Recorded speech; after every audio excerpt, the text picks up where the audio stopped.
இந்த தொழில் என்ன எதுவுமே இல்லை நம்மளுக்கு, இதே வேலை தான் நம்மளுக்கு. பாய் கட்டுறது, கூரை உருறது, இதே வேலை தான் நம்மளுக்கு. கூரை உதறது. எவ்வளோ கூலி ஒரு நாளைக்கு? கூலி வந்து சம்பளம் கூலி ஒரு பாய் ₹1 5 ஆகுது. பாய்க்கு 100 பாய் ஓடினாக்கா ₹500. ஒரு நாளைக்கு எத்தனை பாயிண்ட் ஓட்டுவீங்க? 100 பாய் ஓடலாம். ஒரு நாளைக்கு 150 120 பாய் ஓட்டலாம். நம்ம ஓட்ட முடியாது, நைட்டு பகலும் ஓட்டணும். நம்ம இன்னைக்கு காத்தால 5 மணி போட்டாக்கா சாயந்தரம் 5 மணிக்கு முடிச்சுட்டு போயிடும். 100 பாய் ஓட்டுருவீங்க ஒரு நாளைக்கு? ஒரு நாளைக்கு மினிமம் உங்களுக்கு ஒரு ₹500. அதுக்கு மேல பாய் ஓட்டுறீங்களே உங்களுக்கு ₹5 தானே? ஆமா, ₹5. விற்பனை செய்யறது பாத்தீங்கன்னா ஒரு 80 100 அப்படி விற்கிறாங்க.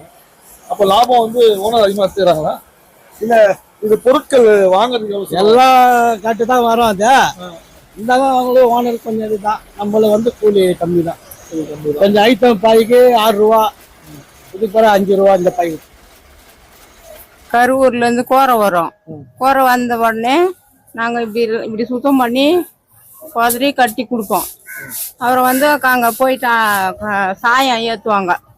அண்டா வச்சு அதுல பவுட்ரு மாதிரி கொட்டி தண்ணியை கொதிக்க வச்சு அதுல கோரை போட்டு அந்த சாயத்தை ஏற்றி அதான் பாய் ஓட்டுவாங்க.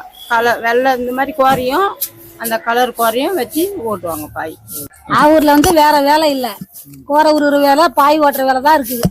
அதான் நாங்க செய்வோம். தவறாம டெய்லி வருவோம், டெய்லி போவோம், அவ்வளவுதான். ஒரு கத்தைக்கு ₹40. அது மாதிரி தர மாட்டாங்க. வேலை செய்யறது பொறுத்தால தான். 4 கத்தனா ₹160, 5 கத்தனா ₹200, அவ்வளவுதான். எத்தனை பேர் இந்த வேலையில இருப்பாங்க? இந்த ஊரே செய்யுது. இந்த வேலையை ஆவூர் கிராமத்துல ஆவூர் கிராமத்துல ஊருக்கு ஊரே செய்வாங்க. சரி.